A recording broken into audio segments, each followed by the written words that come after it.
What's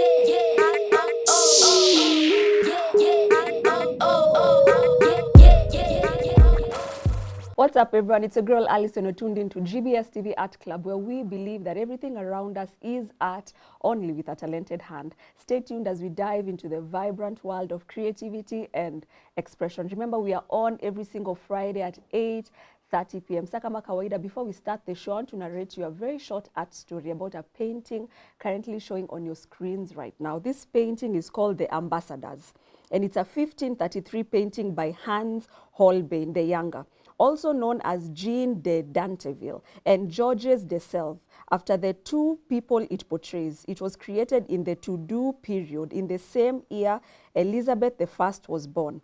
Franny Moyle speculates that Elizabeth's mother, Anne Boleyn, then Queen of England, might have commissioned it as a gift for Jean de Danteville, the French ambassador portrayed on the left.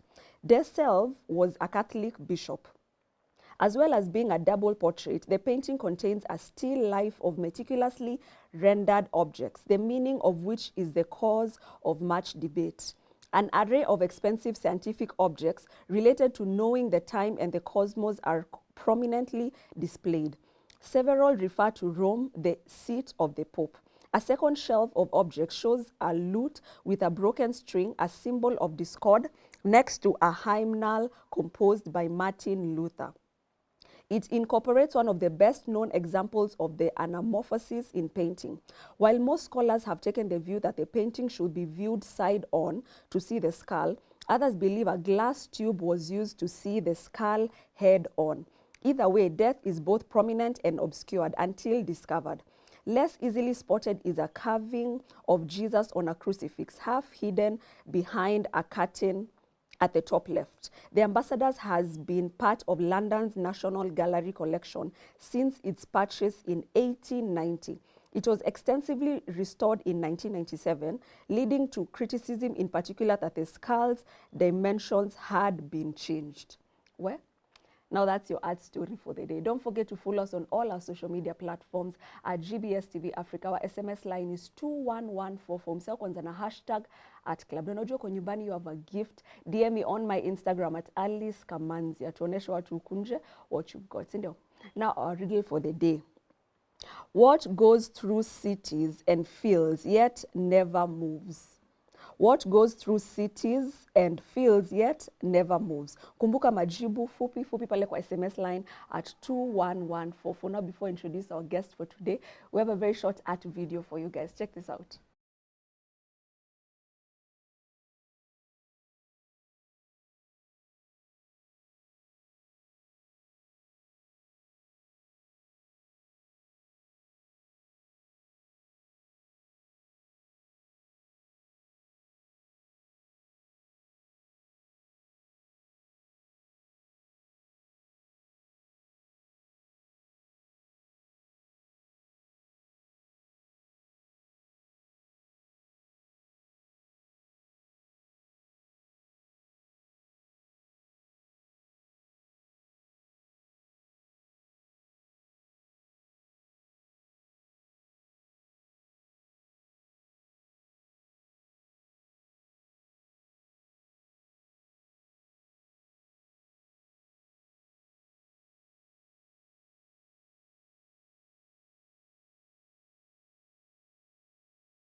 Hey, mnaona venye watu ni wanoma.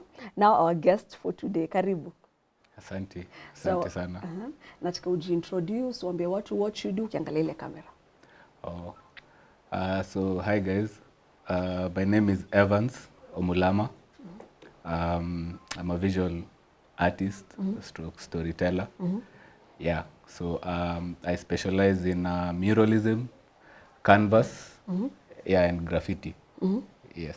So umefanya a lot of artworks, umefanya murals, but what has been the most challenging ama the most interesting project ushaifanya? The most challenging or interesting? Yeah. I think as at the top of my head, naweza sema there's a project. This was way back when I was still a rookie or a beginner. A friend of mine referred me, recommended me somewhere, and we were called for a project at Kenya Revenue Authority. Yeah, offices.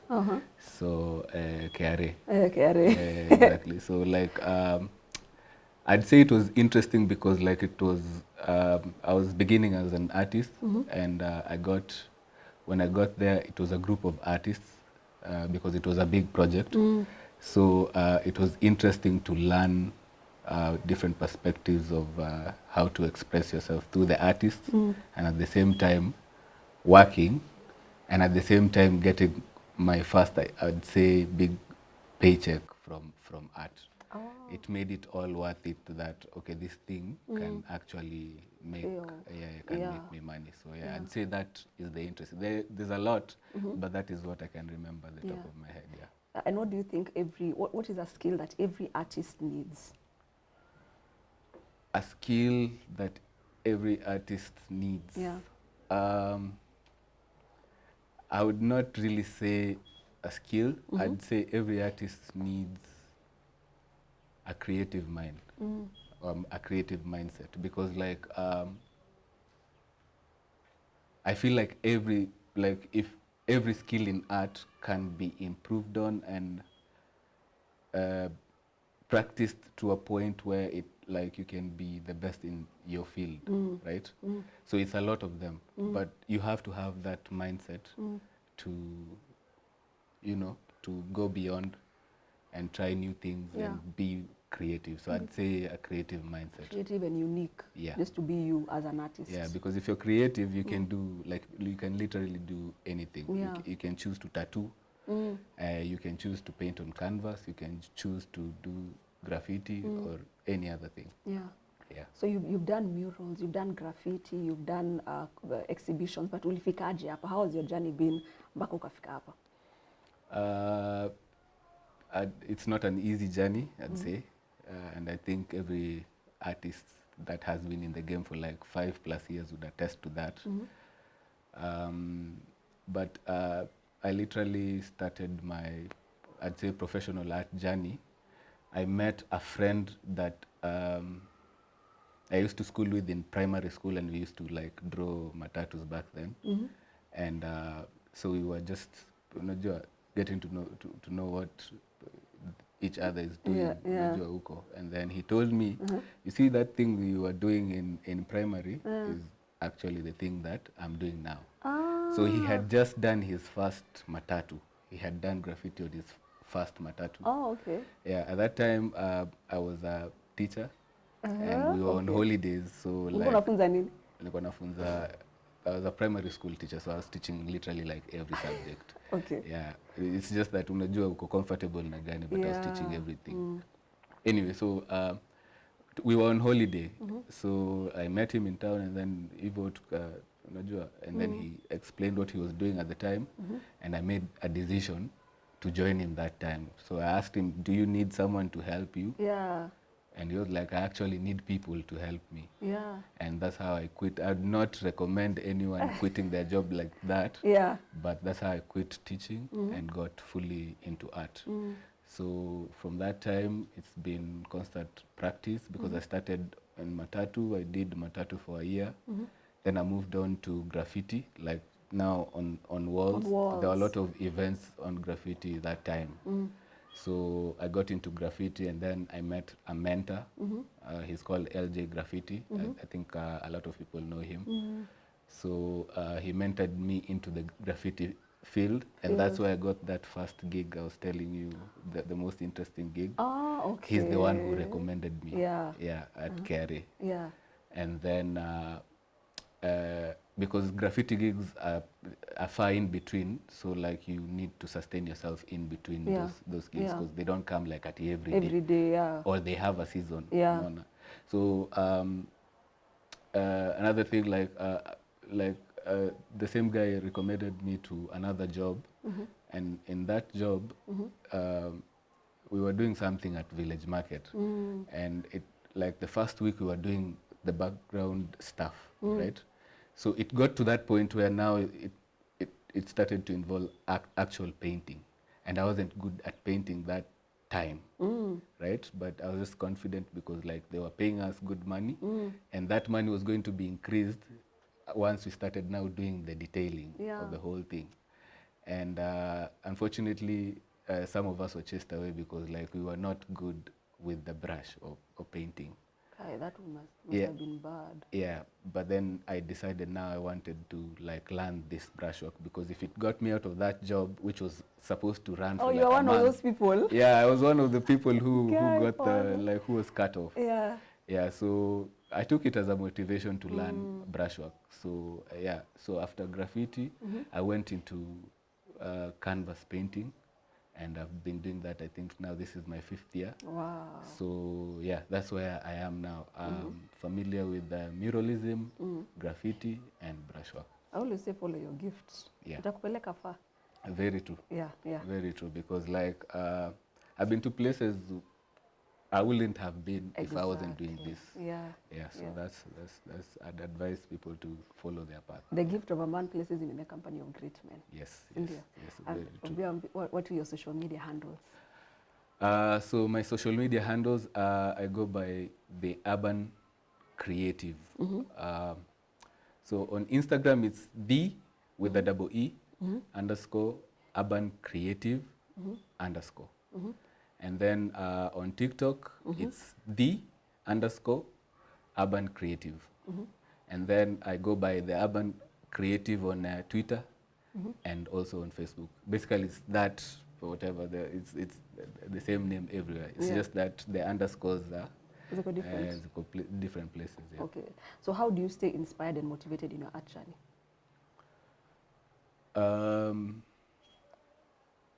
I'd say it's a combination of things. Every day, like, it's a new experience in life. So every day sometimes when I'm just walking to work or walking to go and paint, I just see something that is interesting and I feel like it's something that can be painted on canvas and tell a story. So it's just everyday experiences, music. Also, I consume a lot of art. Like I follow a lot of artists. I like being in art spaces. I go to events sometimes, unajua, and then you don't want to tell people that you're also an artist. You just go there and just experience art. Blend in, like as a fan. So I like art. Yeah. And so by extension, I consume a lot of art and I experience a lot of art in my life. So it just fits what I do right now. Yeah, to be able to create more. Yeah. So how do you deal with negative feedback as an artist? Because inakuanga iko sangi. Negative feedback iko sangi because especially here in Kenya, unajua, it's like art is still not at an advanced stage. I think we were having this discussion before. So our parents still, unajua, wanaonanga tu art ni kama it's just a hobby. Unajua, something you do for fun. But I'm fortunate to have met people along my journey that have shown me that, unajua, art, if you have like work ethic, unajua, like you incorporate it in whatever field that you're doing, you can be good, you can be exceptional, you can be decent, right? So I'd say the challenge is just basically that some people, because I paint in the street, so sometimes someone would pass there and ask you maybe the price of a painting and be like, hii sasa hii tu ndo unajua, kwa nini unauza hiyo bei na ni hii tu, si umechora tu hivi. They don't know how much the really cost. Yeah, and they can't paint like that if you tell them to do that. Yeah. So hizo two challenges kidogo, and then just finding a market and sustaining yourself with art. I think that's the biggest challenge because I think we were having this discussion. A lot of artists think that to make money you have to sell art in an exhibition. So if you don't sell in an exhibition, of course, and you priced your art as a certain figure, let's assume like 100K, and you don't sell it in an exhibition, and then you can't sell it outside the exhibition because an exhibition is the market for art, right? And you can't sell it outside an exhibition. There's no motivation to paint anymore, because like you have this work that you've not sold. You have this story to tell, and it's like no one is buying that story. You know? People have to like somehow connect with it in some way, right?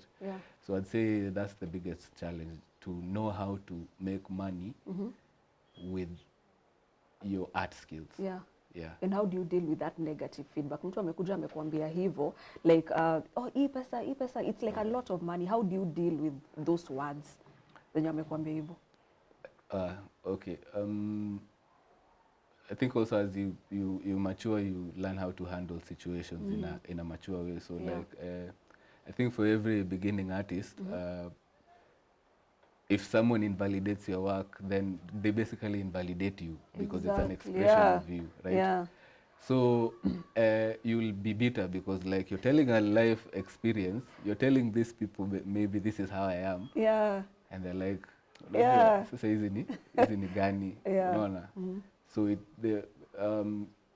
I used to be bitter in the past, unajua, but then as you grow and mature, you realize that not everything, you don't need to react to everything. Unaona? And also you cannot please everyone. You cannot. Unaona? That's why in an exhibition, it's not a single whatever art piece will sell. Unaona? It's a lot, meaning people have different tastes, styles, things like that. So there are some people that are not going to like your art, but there are some people who are not going to like you because of how you, because you see, even as you do art, you basically you're choosing something that is not certain. Like art is not a certain profession in Kenya yet, right? It's not. Because there's no guarantee you'll make money. It's true. Like consistently. You can make money for a season and then, you know. Season, so just for people to know that like, you know, not everyone will like your art. Like art lies in the eyes of the beholder. What you like is not what I like. Exactly. So if you accept that, then with time I think a lot of critique fades away, and then it remains the positive critique where it's like, okay, you need to improve here. And you also constructive criticism, and you understand, si kila time utauza. Sometimes exactly. you sell something and you become comfortable with that. Yeah. So don't forget, we are on every single Friday at 8:30 p.m. Send us your feedback pale hivyo kwa SMS line at 21144 mkianza na hashtag @club, and follow us on all our social media platforms at GBS TV Africa. Now we are going to be going for a very short commercial break, lakini tukirudi Evans atatuongelesha more on his art journey, so stay tuned.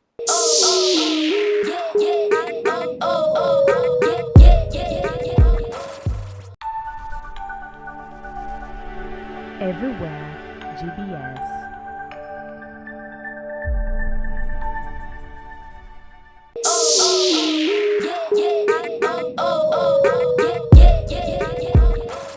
Welcome back, everyone. It's a girl, Alice, and you're tuned into Art Club, the best art show in the whole of East Africa. Msisahau, we are on every single Friday at 8:30 p.m. Our SMS line is 21144. Msisahau kwanza na hashtag @club, and follow us on all our social media platforms at GBS TV Africa.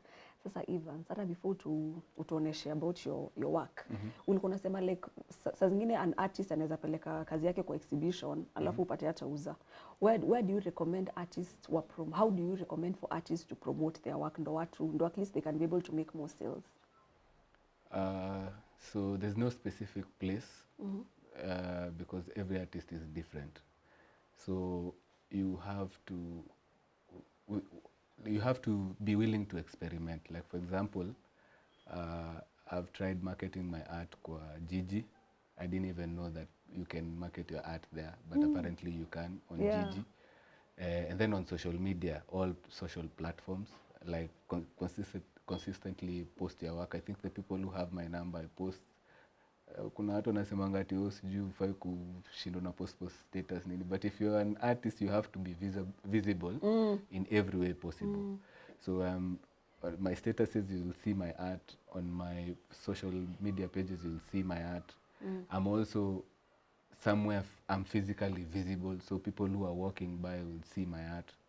So like there's no single place. You have to figure out what works with you, what works best with you. But the most important thing is to know that like you don't have to sell your art in exhibitions. Yeah. And you don't have to sell your art for certain figures. Because sometimes, you know, sometimes you might value your art a certain way, but like it's not the real value of the art according to industry standards. So you have to be willing to accept that also. Yeah, so just be consistently online. Yeah, and figure out how each social platform works, and then I think ukisonga songa you'll figure out what works best for you, because there's some people who sell very well on Twitter and some very well on TikTok.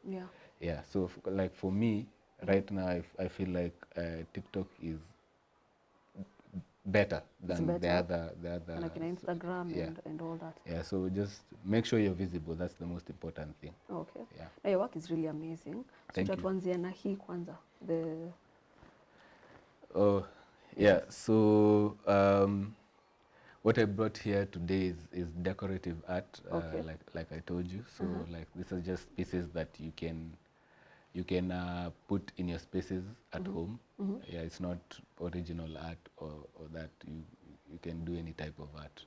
So this is commercial art. Okay. Ile art yenye someone just walking home from work, anyone can afford that. So this is just some patterns, some illusionary patterns that have been broken, and I've used both of those colors because they have a classy look to it.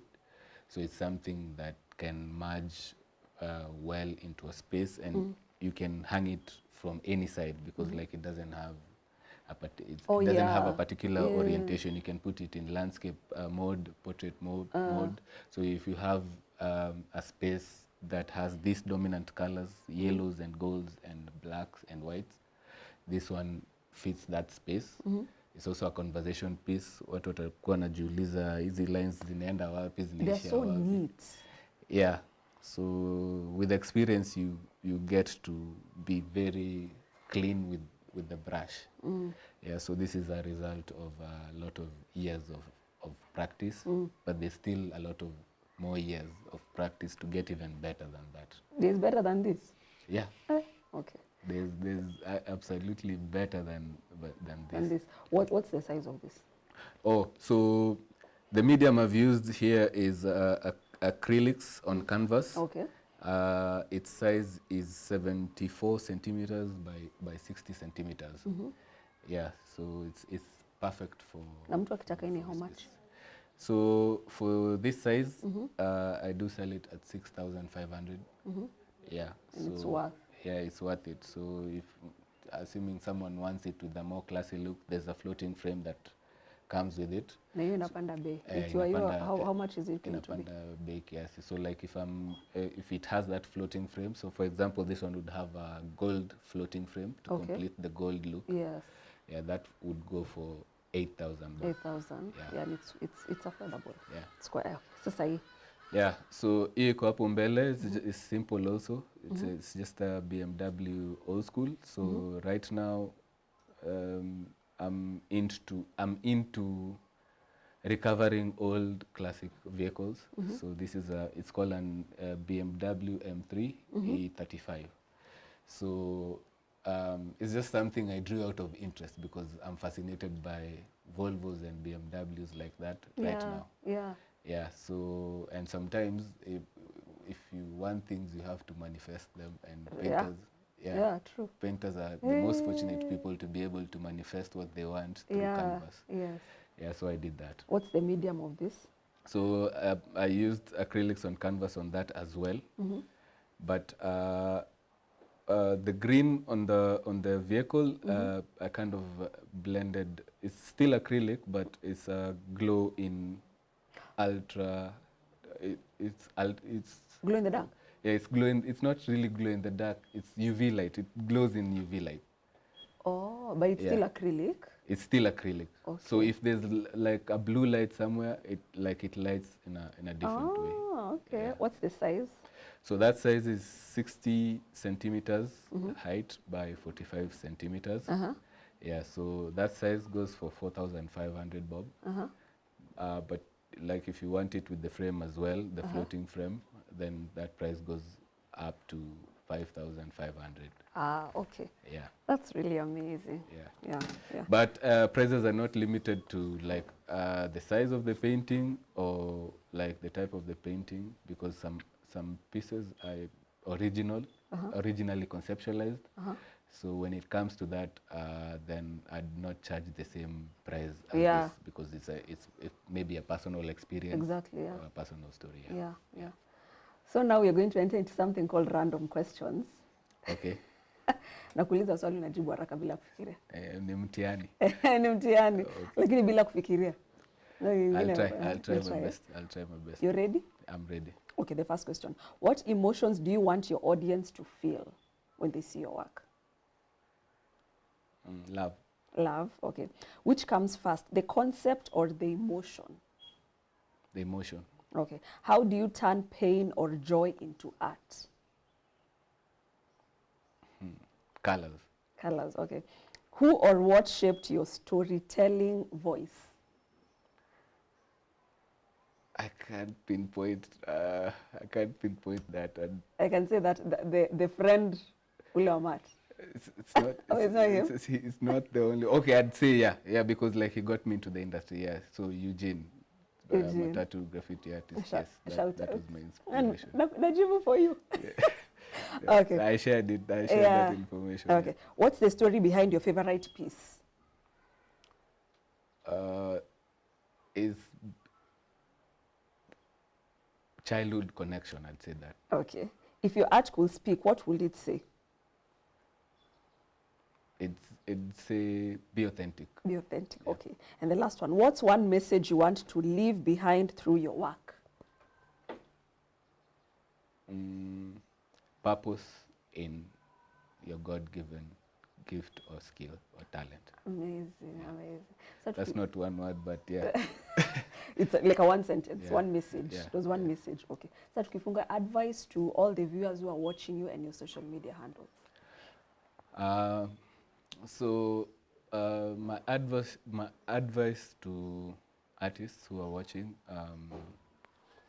is like it takes a lot more to be a good artist or a great artist other than just the talent or the skill.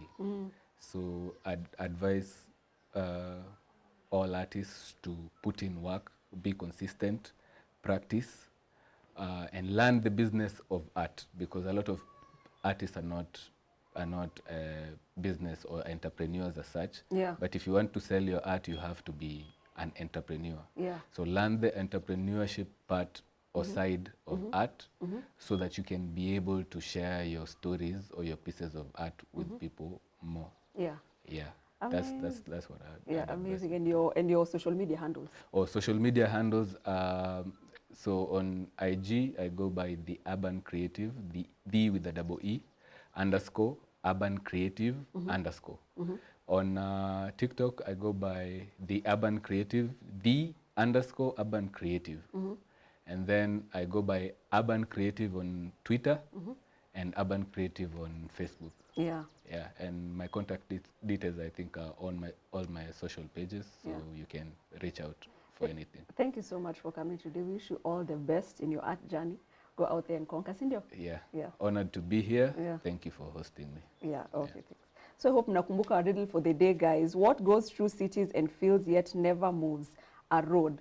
I hope mulipata hiyo. Don't forget we are on every single Friday at 8:30 p.m. Our SMS line is 21144. Msao kwanza na #@club, and follow us on all our social media platforms at GBS TV Africa. This has been your show Art Club, where we believe that everything around us is art, only with a talented hand. I've been your host, Alice. Till next time, bye-bye.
Yeah.